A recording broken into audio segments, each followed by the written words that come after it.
Alors, bienvenue à tous et à toutes. Cette présentation-là, elle a été démarrée il y a quelque temps parce qu'en fait, c'est la première présentation qui avait été cancellée. Merci à la COVID. Elle devait avoir lieu le 13 mars 2020 en présentiel au Planétarium. Alors, c'est pour ça que vous voyez le petit croisé en bas à droite qui dit octobre 2021. Et vous allez comprendre pourquoi je voulais vraiment vous la présenter en personne. Vous allez le voir le long de la présentation. Donc, je vous invite ce soir à découvrir Campo del Cielo, un sujet, moi, que je ne connaissais pas du tout. Et c'est en voyant une présentation d'un ami du Planétarium, André Grandchamp, en 2019, qui nous présentait des chutes de météorites, qui m'a inspiré à faire un peu plus de recherche là-dessus. Et Campo del Cielo, vous allez voir, est quelque chose qui est comme une plure d'oignon. À chaque fois que vous enlevez une couche, vous cherchez un peu sur le sujet, vous enlevez une couche, vous trouvez des choses assez intéressantes. Alors, commençons, allons-y chronologiquement pour la partie historique. Après ça, on parlera des choses qui sont un peu plus contemporaines.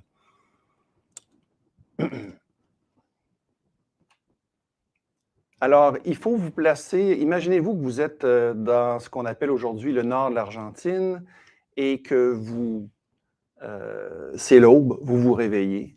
Et tout d'un coup, il y a quelques milliers d'années, tout d'un coup, le ciel s'embrase. Le ciel devient absolument très brillant et l'atmosphère est remplie de sons, de grondements, de sons stridents. Et j'espère pour vous qu'à ce moment-là, vous n'êtes pas exactement en dessous de la chute de météorites parce que ça a dû être très dévastateur. On va le voir dans les prochaines pages. Et à ce moment-là, comme les Gaulois, vous avez dû penser que le ciel vous tombait vraiment sur la tête. L'histoire de Campo del Cielo, donc l'histoire écrite, commence avec les conquistadors. Donc, au 16e siècle, la colonisation espagnole de l'Amérique du Sud et l'Amérique centrale. Et à ce moment-là, les conquistadors vont entendre parler de ce qui est écrit ici à gauche, Maison de Fierro, une grande table de métal ou de fer. C'est à ce moment-là les gens qui disent sur place que ça venait du ciel. Alors, c'est un petit contingent de 8 soldats. Ils s'en vont sur place, ils trouvent cette masse de métal-là et ils vont en extraire des échantillons qu'ils vont ensuite ramener en Espagne. Et on n'a pas vraiment beaucoup d'informations sur ce qui s'est passé avec les conquistadors, sauf cette information-là. Il y a un lien sur Internet pour les gens qui seraient intéressés à un moment donné. Je pourrais le fournir. Monsieur de Celis, en 1783, lui, va prendre les choses pas mal plus au sérieux. Alors, il y va avec 200 hommes. Les gens, ce qui arrive, c'est que les gens pensent que cette masse-là peut contenir de l'argent. Donc, elle a une valeur, là. Elle a une valeur importante pour les gens, les conquistadors, c'est-à-dire les gens qui sont sur place et les Européens aussi. Donc, ils trouvent, eux, en revenant sur place, genre de masse de pâte, comme de la pâte à tarte, mais avec des empreintes à la surface, des empreintes qui ressemblent à des mains, des pieds et même des doigts, et que cette masse-là aurait été convertie en fer. Donc, ils s'y mettent pas mal et avec plusieurs ciseaux à froid, ils vont en découper des parcelles, donc 10 à 15 kg, qui vont envoyer à la Société royale d'astronomie en Angleterre. Et c'est comme ça qu'on a le texte qui est situé à droite, où M. de Celis va publier en 1787 l'information sur ces découvertes là-bas et le fait qu'il a ramené des échantillons. Et ils vont même creuser dessous la plaque qu'ils trouvent, hein, et il n'y a rien d'autre en dessous. Il n'y a pas de trou. À ce moment-là, il n'y a pas d'association entre le ciel, le fait que cette chose-là puisse venir du ciel. Et donc, on trouve des raisons qui peuvent être un peu surprenantes aujourd'hui, comme que ça vient d'une explosion volcanique. Donc, c'est ce qu'il pensait vraiment à l'époque.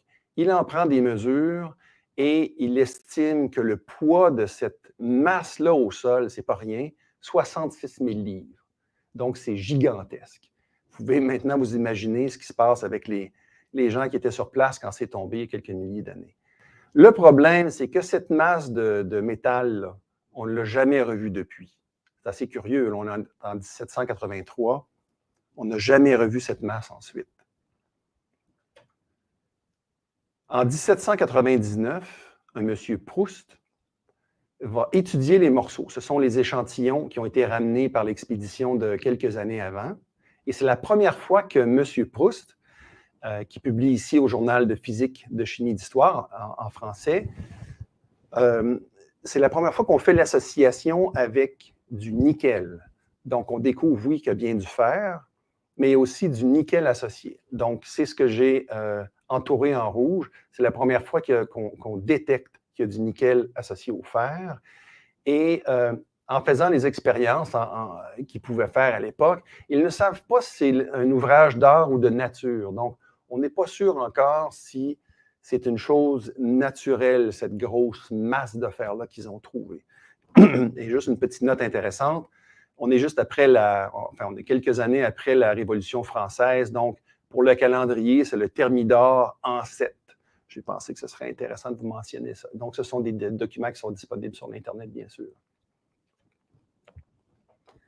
En 1803,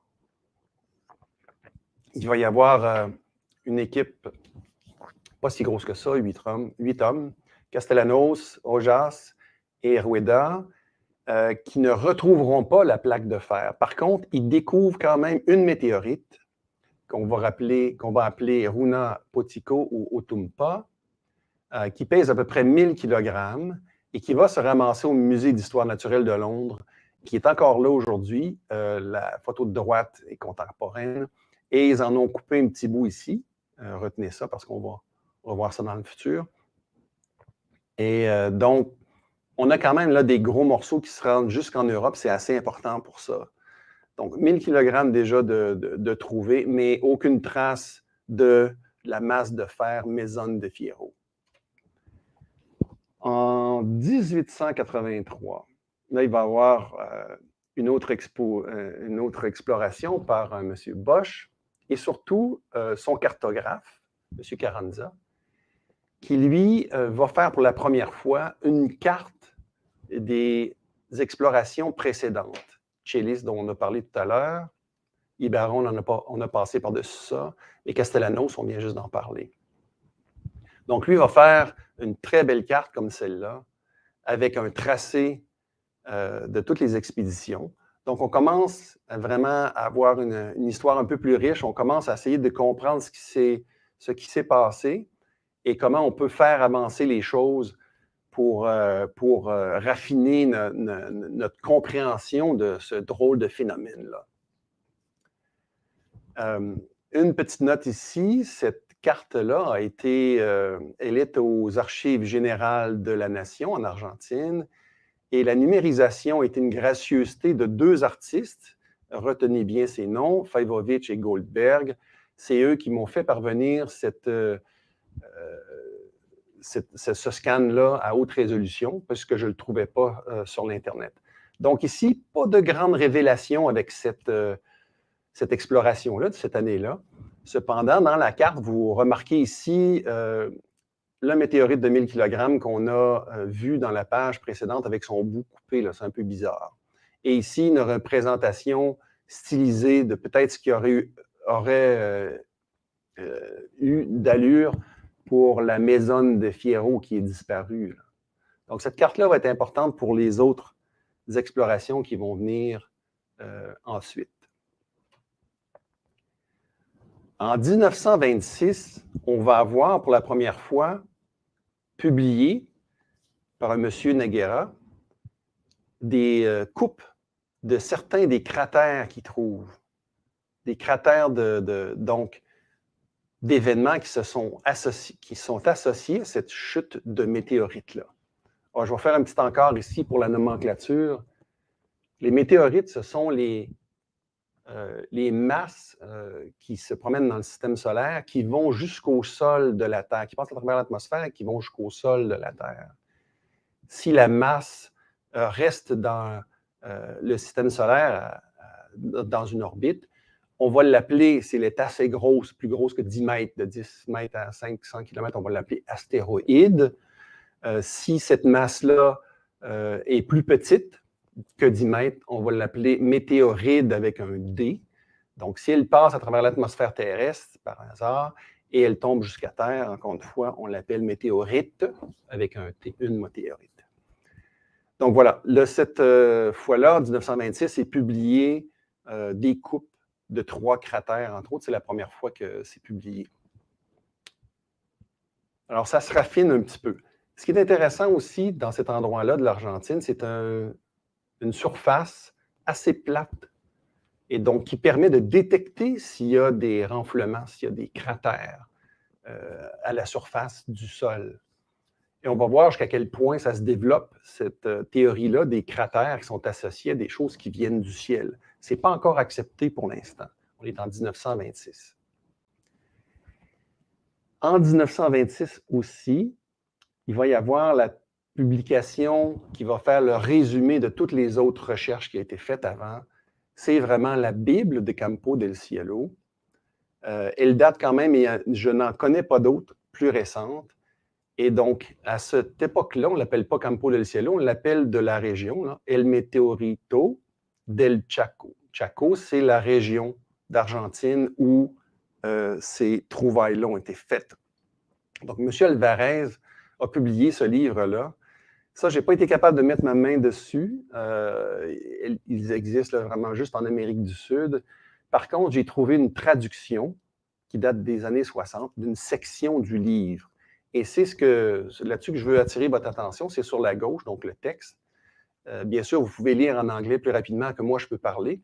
Et ce dont il parle, c'est un peu le côté mystère ou mystique que les habitants de là-bas avaient par rapport à cette chute-là du ciel.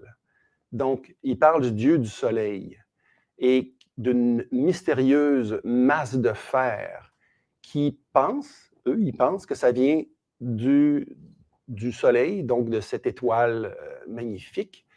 Et ensuite, ils vont en faire une légende de transfiguration, un certain jour précis de l'année, à un temps particulier de la journée, une transfiguration dans un arbre en flammes et avec des lumières très brillantes et des bruits comme une centaine de cloches remplissant l'espace, l'air autour, et donc les champs et les bois, avec des sons métalliques et des mélodies résonnantes.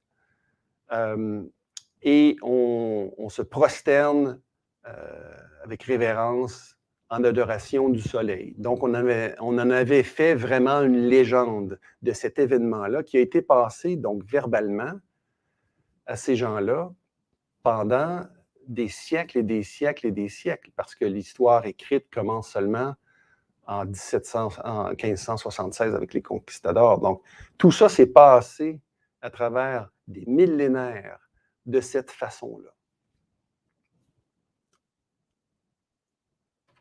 Alors, peut-être vous voulez acheter une météorite? Alors, bon, vous pouvez acheter un météore. Un météore, c'est une voiture, c'est pas tout à fait un météorite, mais c'est pas trop cher quand même. À 1 ou 2 sous du gramme, vous allez voir plus tard que c'est vraiment pas cher. Mais on s'éloigne un peu de notre sujet. On va revenir à quelque chose de plus important.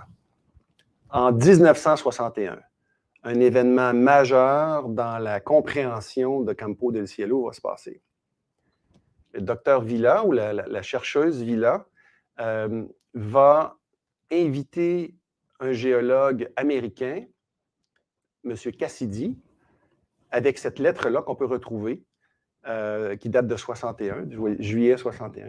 Elle va l'inviter à venir en Argentine pour étudier cette chose-là, ce phénomène-là de chute de météorites.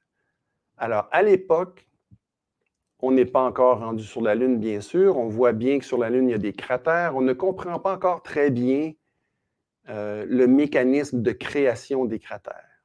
Or, à cet endroit-là, en Argentine, il y a des cratères et il y a déjà des masses de météorites qui ont été trouvées ou des masses de métaux qui ont été trouvées au sol. Donc, ça intéresse particulièrement M. Cassidy et il va se faire subventionner par la National Science Foundation sur plusieurs années, on va le voir. Et il va chercher, lui, en détail avec les instruments et son équipe, et il s'est même amené une petite Land Rover pour se déplacer sur le site. Alors, lui, il va être très important dans la compréhension du phénomène. En 65, donc Cassidy, ce même Cassidy-là, va publier dans Science, une des grandes revues mondiales de sciences, et en 67 dans Sky Telescope, plusieurs pages. Donc, son récit dit qu'il a découvert la masse qui s'appelle El Taco, 2000 kg, et la masse de la Péridida, 1530 kg, et l'Asvoboras, 3000 kg. Et ce qu'il va faire,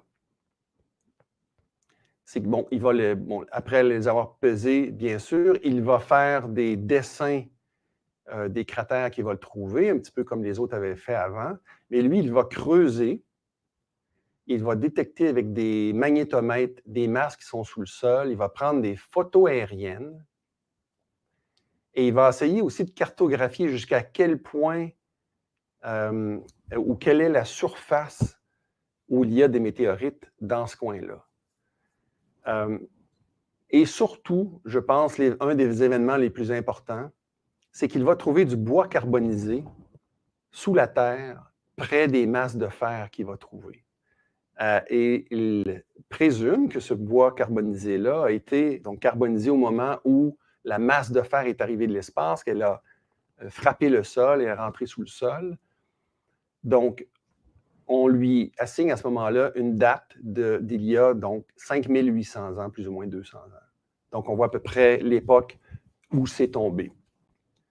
Ce qui est intéressant, c'est pour vous dire jusqu'à quel point il y a du météorite à la surface, c'est que M. Cassidy avec son équipe, ils estiment qu'ils ont à peu près regardé 1% la partie centrale du champ de tombée des météorites et ils ont trouvé 500 spécimens.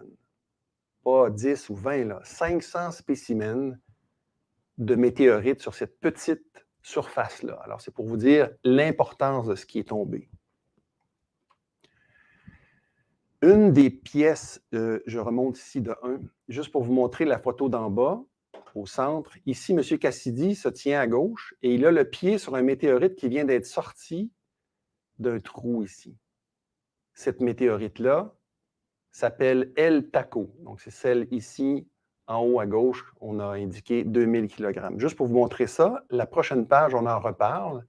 El Taco est une grosse masse et à l'époque, on est dans les années 60, on veut la couper en deux, mais il n'existe pas aux États-Unis ou en Argentine une façon de couper une très grosse masse de métal comme ça précisément.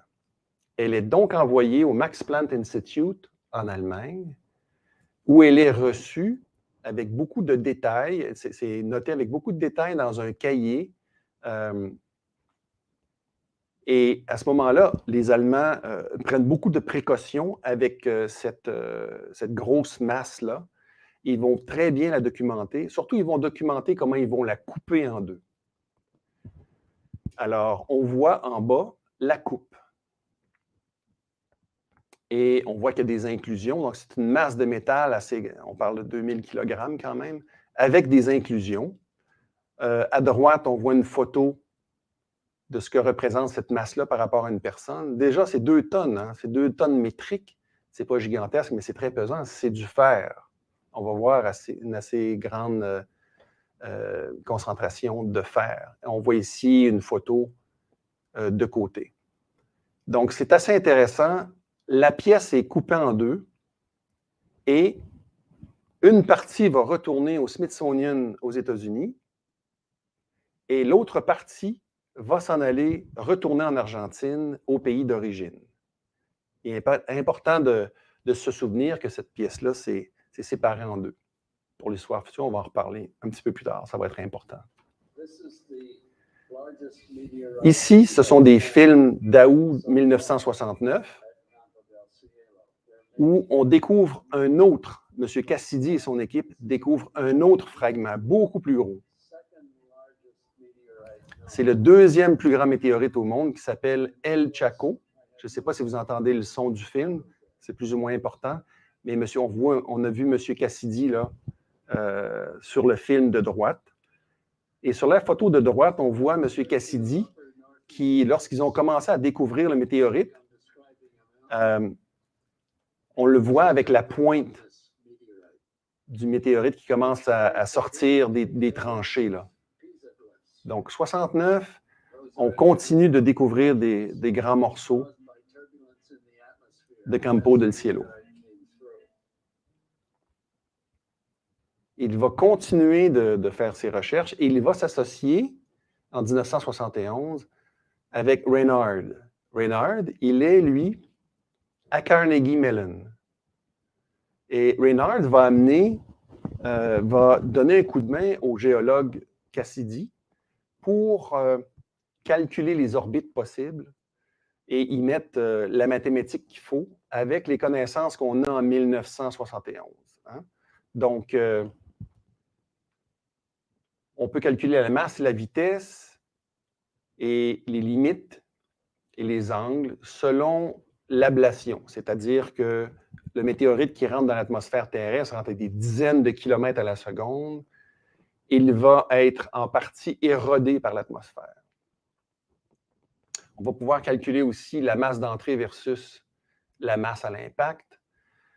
On détermine que l'altitude de la fragmentation, parce qu'on a trouvé tellement de petites pièces, des grosses et des petites, à Campo del Cielo, qui a une fragmentation en hauteur, on détermine que c'est à 46 km. Ils déduisent même, avec leurs calculs, qu'on va voir ici, là, ici c'est une hypothèse d'entrée avec les degrés d'angle, et vous voyez le genre de mathématiques, c'est pas trop de la tarte, les graphiques entre la vitesse à l'entrée versus la masse à l'impact, et ici, la masse à l'impact versus la masse à l'entrée. Ici, c'est la vitesse, ici, c'est la masse. Et tout ça, c'est basé sur le cratère numéro 9. Il y a plusieurs cratères. Ils vont prendre le cratère numéro 9 comme exemple et ils vont être capables, pour la première fois dans l'histoire, en fait, on va être capable de déterminer l'origine du météorite et la masse qu'il y a dans le sol, ce que cette masse-là aurait été à l'extérieur de l'atmosphère et surtout la grandeur du cratère. Parce que maintenant, on a vraiment la masse, le cratère et toutes ces données, avec les aides mathématiques, on peut retrouver la trajectoire. Donc ça, c'est une première dans l'histoire. Ils vont recevoir, ces deux-là, Cassidy et Renard, la médaille Barringer, et à ce moment-là, ils la reçoivent pour Outstanding Work in the Field of Impact Cratering. Donc, c'est vraiment eux, leur travail qu'ils ont fait dans les cratères d'impact météoritique qui va être fondamental pour toute l'étude ensuite de la Lune, et même donc à partir des années 70, l'étude de la Lune et de tous les corps célestes qui ont des cratères. Dans cet article-là qu'on peut trouver sur l'Internet, il y a un résumé historique très intéressant. Là, on est rendu à 20 cratères maintenant. À cette époque-là, où ça a été publié en 1995. 20 cratères, 20 impacts. À peu près, ils considèrent qu'il y a à peu près les mêmes conditions. Et on vous donne ici un exemple de cratère numéro 10. Donc, l'âge a un petit peu changé. On est un petit peu plus précis dans la fenêtre d'âge et un petit peu plus proche aussi de nous, donc à 3945 ans de nous. La vitesse orbitale, on parle là, de quelque chose qui rentre très, très rapidement, donc entre 23 et 29, disons, kilomètres à la seconde. La vitesse d'impact au sol, près de 4 km à la seconde. Donc, on peut juste imaginer que c'est vraiment des explosions qui se passent au sol. Quand les masses arrivent près du sol, les cratères se font un peu comme une explosion. S'il reste une masse, elle rentre dans le sol ensuite. Mais au moment où on arrive au sol, la force de la compression de l'air qui est juste devant le météorite, c'est équivalent à une explosion. Et les angles d'impact dans ce cas-ci, 9 degrés. et on assume, on trouve même que c'est au lever du jour, plus ou moins 2 heures. On calcule ensuite les orbites possibles avec un maximum de raffinement et vous voyez ces points-là ici sur ce graphique-là qui encercle la région possible des orbites de l'astéroïde ou plutôt le météoride qui est à la source des Campo del Cielo. Alors ça, c'est assez important comme trouvaille. En 2011, encore une fois, M. Cassidy, parce qu'il est impliqué dans, je dirais, le tiers ou la moitié des articles que j'ai trouvés sur Internet, les articles scientifiques, tout ça. Là, c'est M. Vesconi, qui est local là-bas, d'Argentine.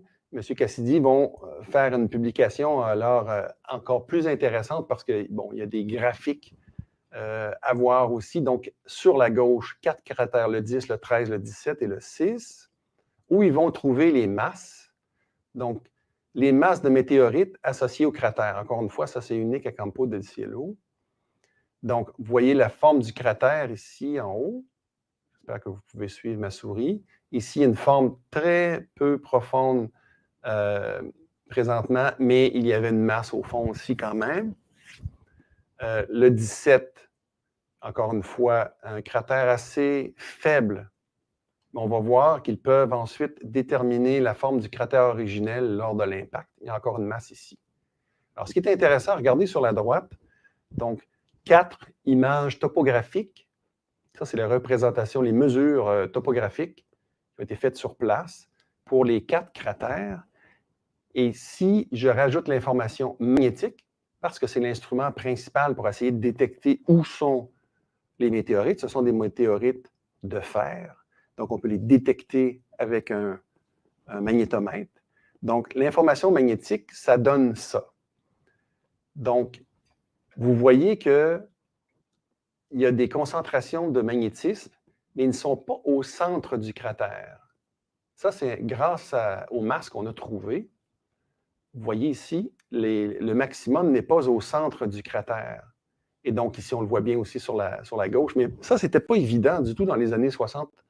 Que le cratère ne contenait pas un météorite exactement dans son centre. Donc, si vous pensez à un cratère et sa masse qui l'a créé, qui arrive à 9 degrés d'angle, cette masse-là va rentrer sur le côté. Et dans le cas de ces 4 cratères-là, dans la partie nord-est. Donc, on retrouve les masses de métal dans la partie nord-est. Je vous rajoute les tranchées et les masses trouvées. Encore une fois, on voit topographie en arrière-plan, les tranchées qu'ils ont fait et les masses qui ont été trouvées. En voilà 1, en voilà 2, 3 et 4. Et ici, plusieurs petites masses qui ont été trouvées. Donc, à l'aide du magnétomètre, ils savent où faire les tranchées, ce qui est beaucoup de travail. Donc, ils faisaient ça dans les années 60 aussi à l'aide du magnétomètre. Et ils vont trouver des masses qui sont situées, pas au centre, mais un peu au nord-est, ce qui indique la direction de l'impact. Toujours le même article. Ce qui est intéressant, il y a des photos, cette fois-ci. On voit des photos des tranchées. J'espère que vous pouvez bien voir ça sur votre écran. Plusieurs tranchées qui sont creusées au pic et à la pelle à l'époque où elles ont été faites. Donc, même en 2011, il y avait encore des tranchées qui étaient faites. Et ils vont documenter 2 épaisseurs intéressantes dans ces tranchées-là. Et c'est les informations qu'on voit dans les 3 images de droite, entre autres celle de l'extrême droite.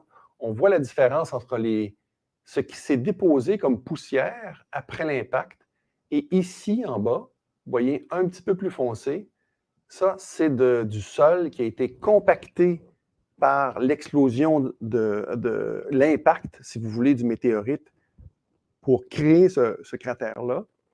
Ça a compressé le sol et le météorite, lui, est rentré dans un tunnel. Il s'est fait son propre tunnel, puis il s'est arrêté à quelques mètres, quelques dizaines de mètres plus loin. Mais il a compressé le sol et on est capable, comme ça, de retrouver la forme originale du cratère. Donc, on peut voir les différences dans la constitution du sol et à ce moment-là, faire un dessin plus parfait, si vous voulez, du cratère d'origine d'impact en faisant abstraction de toute la poussière qui est tombée dessus après. Alors, pour vous dire que ça continue encore Campo del Cielo, même si on n'a pas encore terminé, ça continue de nous fournir des surprises. En 2016, ils ont trouvé un nouveau météorite. Le même monsieur Vesconi, regardez ici en bas à gauche, il est président de l'Association astronomique de Chaco, qui est la région d'Argentine. Donc, monsieur Vesconi, qui était avec monsieur Cassidy dans l'article avant, il est vraiment impliqué avec l'association astronomique, fait que c'était très intéressant. Ils ont découvert un autre météorite. Regardez-moi la dimension de ça. Il s'appelle Gancedo. Gancedo, il a 31 000 kg, 30 800 kg de masse. C'est la deuxième plus importante météorite trouvée dans l'histoire. On a trouvé ça en 2016 encore au Campo del Cielo.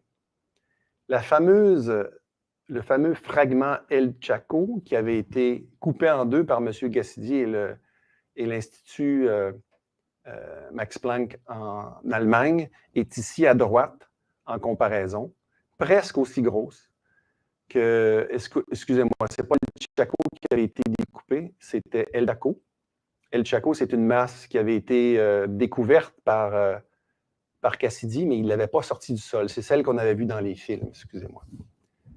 Donc, on continue de trouver des très, très gros morceaux au Campo del Cielo. Ce n'est pas terminé. Alors, voici un résumé à peu près de l'état des connaissances aujourd'hui. C'est la chute de météorite la plus importante de l'histoire pour son poids retrouvé au sol. Plus de 100 tonnes. Et on calcule qu'à l'extérieur de l'atmosphère, c'était 840 000 kg de masse métallique qui était arrivée au-dessus de l'atmosphère et qui est rentrée dans l'atmosphère. Vous pouvez juste vous imaginer maintenant la réaction des habitants de l'époque. S'il y en avait dans ce coin-là, ça devait être en fait dévastateur, un point qu'on ne peut imaginer aujourd'hui. Hein. Vitesse orbitaire, on en avait parlé tout à l'heure, 22-23 km par seconde. On est rendu à 26 cratères d'impact qui ont été mesurés. Et c'était il y a 4500 ans, plus ou moins quelques siècles. Le type du météorite, parce que la classification d'un météorite, c'est pas facile. J'ai découvert en cherchant sur cette présentation-là. C'est un type ferreux, donc avec du fer surtout. Classification octaédrite, groupe IAB ou 1AB, je devrais dire. La composition moyenne, vous le voyez, vous pouvez lire plus rapidement que je peux parler, surtout du fer, très grande majorité, du nickel, etc. Il y a un peu de tout là-dedans. Et on a déterminé l'âge à 4,5 milliards d'années. Et là, on touche à quelque chose qui est assez intéressant. Avec un météorite, et si vous êtes capable de trouver son âge, vous savez qu'il a été là dès le départ du système solaire, dès les premiers moments du système solaire. Donc, une météorite, Campo del Cielo, quand vous tenez ça dans votre main, vous tenez un petit peu un morceau de système solaire dans votre main. C'est ce que je trouve, entre autres, très, très intéressant. La table de droite va lister les plus grands morceaux qui ont été retrouvés chronologiquement. Donc, El Mesón de Fierro, disparu en 1576, mais c'est le moment où on l'a documenté. C'est pour ça qu'on l'inscrit comme ça. Et j'ai quelques photos ici de certains morceaux.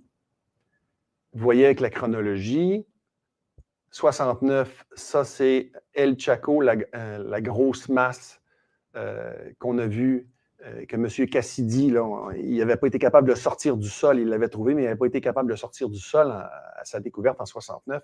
Elle a été extraite en 80. Et Gancedo, c'est celle de 2016, la plus grosse, à 30,8 tonnes.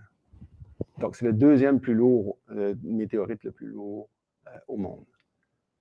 Donc, ça, c'est pas mal ce qu'on sait des Campo del Cielo aujourd'hui. Maintenant,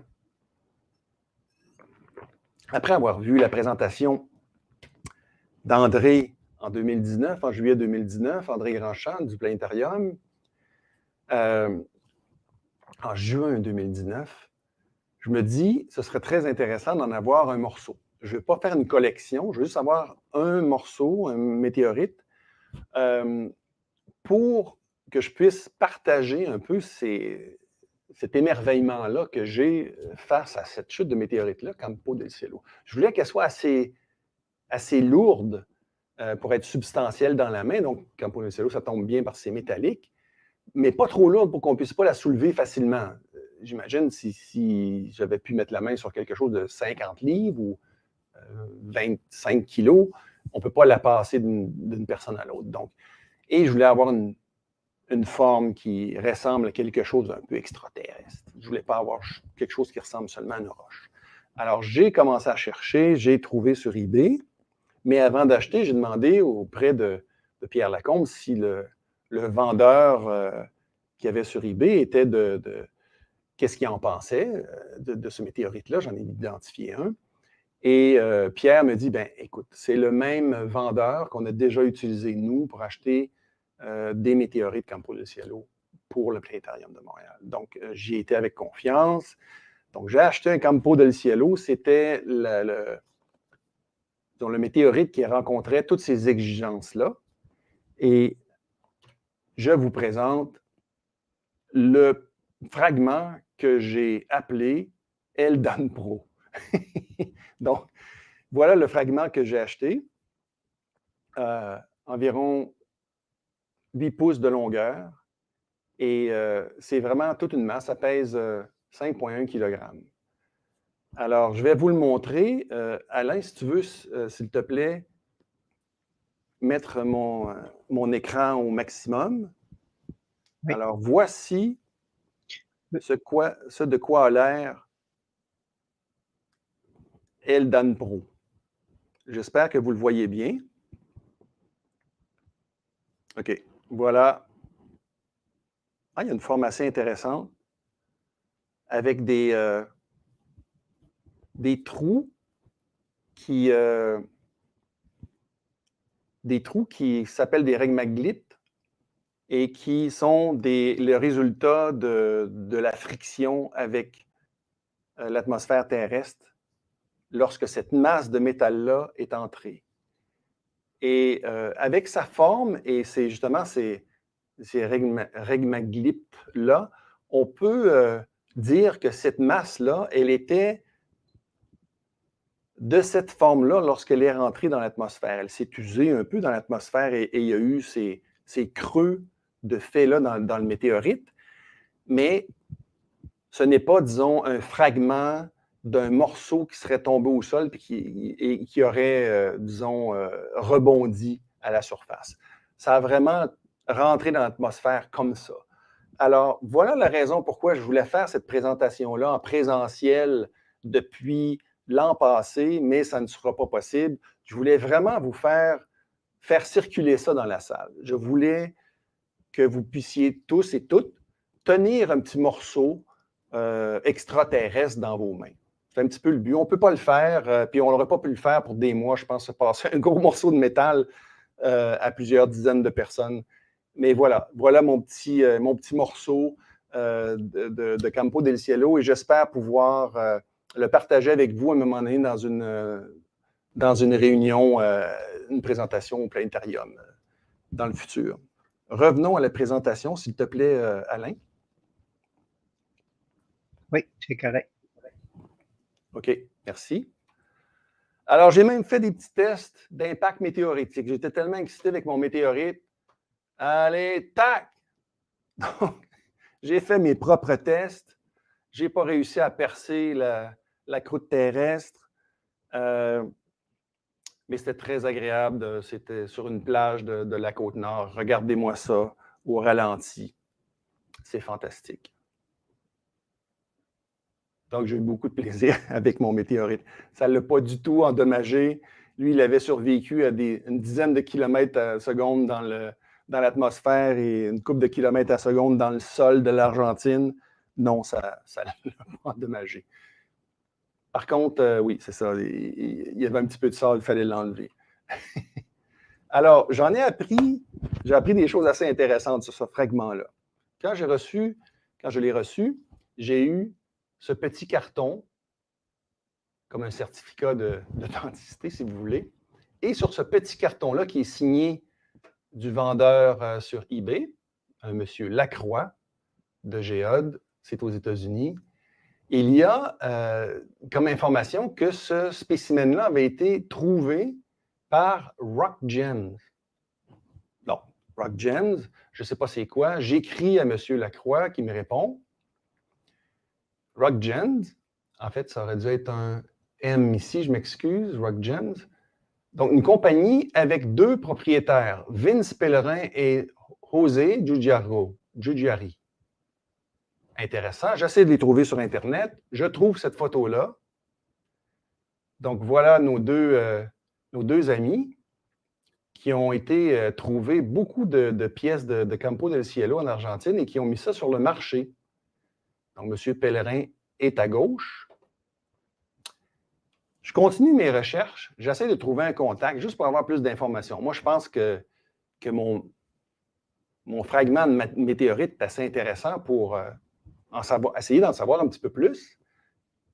Je trouve d'autres informations sur ce monsieur, Giugiari, et c'est vraiment la référence. Là, ici, en 2007, on dit que c'est la référence pour les Campo del Cielo. Regardez derrière lui, il y en a pas mal sur la table déjà.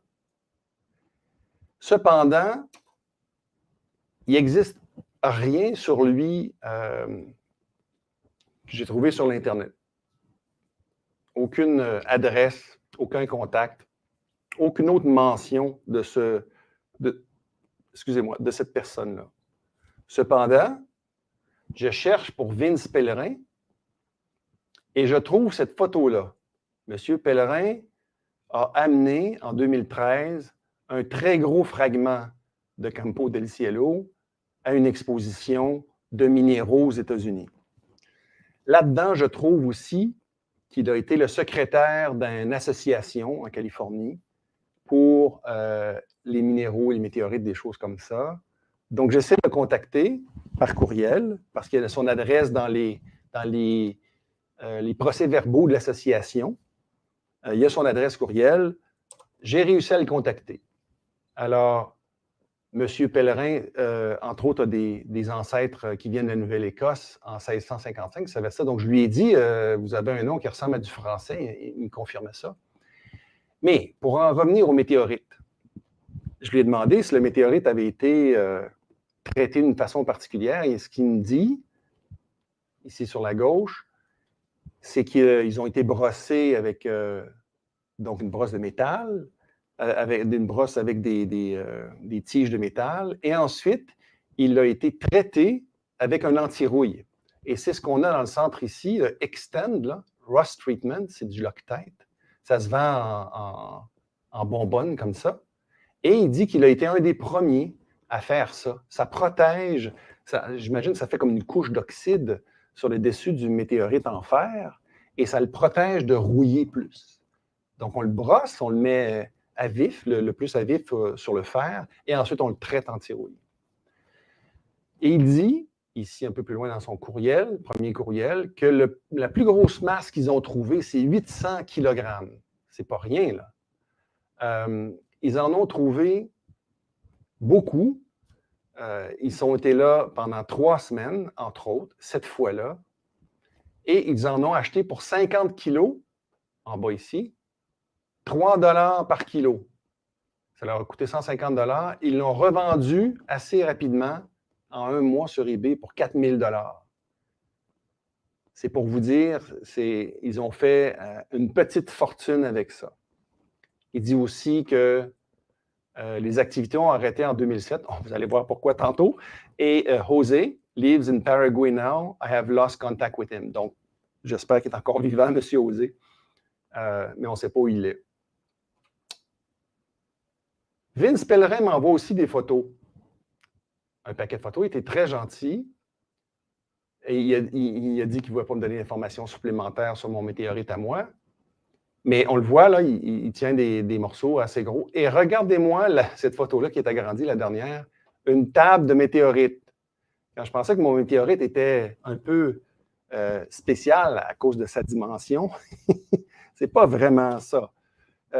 J'imagine que le fragment Eldan Pro est un peu dans la moyenne pour ce qu'eux ont trouvé là, en Argentine. Donc, ils en ont recueilli littéralement des tonnes et des tonnes. Et même celui qui me l'a vendu sur eBay m'a dit qu'il en avait acheté des tonnes de ces gens-là. Donc, c'est un gros marché. Mais encore pire que ça, je ne suis pas tout seul à vouloir en avoir un fragment. Monsieur Robert Hagg, qui a été reconnu comme étant un des grands personnages de la chasse aux météorites, surtout depuis les 30 dernières années, eh bien, il a essayé d'en ramener un morceau aux États-Unis. Il est allé là-bas et il a pris le fragment El Chaco. Vous vous souvenez, le El Chaco, c'est celui qui est juste après le plus gros fragment de Campo del Cielo. Il a essayé de le faire sortir d'Argentine. On le voit, il est ici. Bon, ici, c'est un peu petit, mais ça, c'est son groupe qui est avec lui. Il est devant El Chaco. Ils le mettent dans un camion et ils vont partir avec. Et ils vont essayer de passer la frontière de l'Argentine. Et là, ils vont se faire arrêter. Et M. Hagg va passer 30 jours en tôle parce qu'il a essayé de sortir un bien qui devait être considéré comme étant un bien national. Donc, après quelques temps, quelques années, 18 ans, il est illégal de sortir des Campo del Cielo d'Argentine. Donc, vous vous souvenez, Rock Gem, ça a arrêté de faire ses activités en 2007. Je pense qu'ils voyaient venir la fin de leur activité. Donc, il est illégal d'exporter des Campo del Cielo depuis 2008, janvier 2008. Et donc, tout ce que vous voyez sur le marché, il est sorti avant cette date-là. Ici, très intéressant. Vous vous souvenez les deux morceaux de El Taco? El Taco, c'est le morceau que M. Cassidy a trouvé à son premier voyage à Campo del Cielo, la région de Chaco. Et il l'avait envoyé en Allemagne pour le couper en deux. La moitié a été remise au Smithsonian, l'autre moitié en Argentine. Des artistes, Faivovich et Goldberg, sont des artistes contemporains, qui aiment l'art contemporain, mais leur plaisir, c'est de documenter, de retrouver de vieux documents qui vont bien asseoir leur présentation artistique contemporaine. Ce qu'ils ont fait, c'est qu'ils ont ramené ensemble les deux morceaux. Pour la première fois depuis la coupure dans les années 60 de El Taco, eh bien là, ils ont ramené les deux morceaux ensemble. Et une partie du contenu artistique, on les voit ici en bas dans une entrevue, avec derrière eux, il y avait un écran qui montrait un petit peu les morceaux qui étaient installés. On voit les deux artistes qui sont ici. Un des aspects intéressants de cette œuvre d'art-là, c'est de comparer le morceau qui est envoyé aux États-Unis, qui est gardé dans une institution, en fait, pas à la vue de personne, il était dans un entrepôt, mais il était en condition parfaite. Les surfaces étaient encore très polies, aucune rouille, dans des conditions parfaites. Le morceau d'El Taco est là. Il aurait dû être retourné en Argentine, mais en tout cas, les Américains l'ont gardé. Et il est là, et il est en condition parfaite, mais il n'est pas vu de personne. Les Argentins ont fait quelque chose de différent avec leur fragment d'El Taco. Ils ont décidé de le mettre à l'extérieur du planétarium, je crois que c'est à Buenos Aires.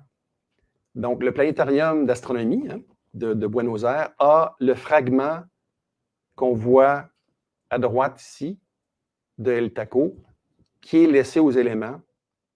Et en fait, il n'y a même pas la bonne masse qui est indiquée sur la petite plaque à côté de cette présentation-là. Donc, il est livré aux éléments, la pluie, le soleil et tout ça, et il est tout rouillé. Donc, il voulait présenter cette dichotomie-là entre garder un fragment pour des raisons scientifiques dans un lieu caché versus avoir un fragment au vu de tous, mais qui continue de se détériorer.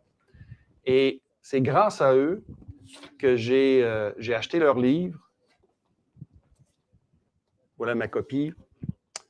Ils en ont fait une documentation sur un autre. Ils ont fait une autre œuvre artistique avec un autre fragment. Ces gens-là ont été une source extrêmement riche d'informations sur Campo del Cielo. Leur livre est vraiment un compendium intéressant de l'histoire, de ce qui s'est passé et des péripéties qu'ils ont dû, eux, rencontrer pour rejoindre les deux masses ensemble pour ce qui est de El Taco. Et c'est eux qui je les ai contactés par courriel, j'ai trouvé leur adresse sur l'Internet et je leur ai envoyé une photo de moi avec mon fragment et les 2 livres qu'ils avaient écrits et en leur demandant s'ils pouvaient m'envoyer une numérisation haute résolution de la carte là, qu'on a vue tout à l'heure avec la carte verte là, qui date du début du 19e siècle, je pense. Donc, ils m'ont envoyé ça. C'était très gentil de leur part. Donc, ça inspire même les artistes. Ça, c'est quelque chose, les météorites. Donc, ça a été présenté en Allemagne en 2010. Il y a d'autres choses de Campo del Cielo. On en a fait des monnaies, en fait. Même le Canada, 2018, ici, a fait une monnaie avec un fragment de Campo del Cielo, l'île Nuit, République du Tchad, et regardez-moi celui de l'île Cook. Le fragment est ici en bas. Vraiment la forme comme d'un cratère. C'est inscrit ici, là. Pas facile à voir. Campo del Cielo. Donc, au moins 4 monnaies importantes. Là. Ce sont des monnaies que vous achetez peut-être au moment où ils sortent. Je ne sais pas quel était le prix. La dénomination est de 20 $ ici. Ça, c'est 20 $. Ça, c'est 1 $. Et ici, c'est 5 000 de la monnaie locale. Aujourd'hui, c'est des centaines de dollars chacun qui valent ces pièces-là. Chacune. Donc, c'est pas tout avec Campo del Cielo. Il y a toujours quelque chose, vu que les fragments sont bien disponibles. Hein? Et oui, mesdames et messieurs, il y a un festival du Meteorito à Campo del Cielo sur le site à chaque année. Je pense qu'il n'y en a pas eu l'année passée, mais imaginez-vous donc, c'est au mois de septembre. En 2019, il y a eu 25 000 personnes qui ont assisté à cette fiesta-là, nationale. Donc, on va le voir en haut à droite, un des météorites qui est là. Oups, on l'a vu brièvement. Donc, il y a un festival des météorites. J'espère y aller un jour. C'est sur le site de Campo del Cielo, au nord de l'Argentine. Alors, voilà pour toutes les surprises de cette chute de météorites-là que j'ai trouvée si fascinante. Vraiment, beaucoup d'informations. J'ai encore d'autres matériels, mais je n'en parlerai pas. Et là-dessus, je vous remercie de votre temps et de votre attention.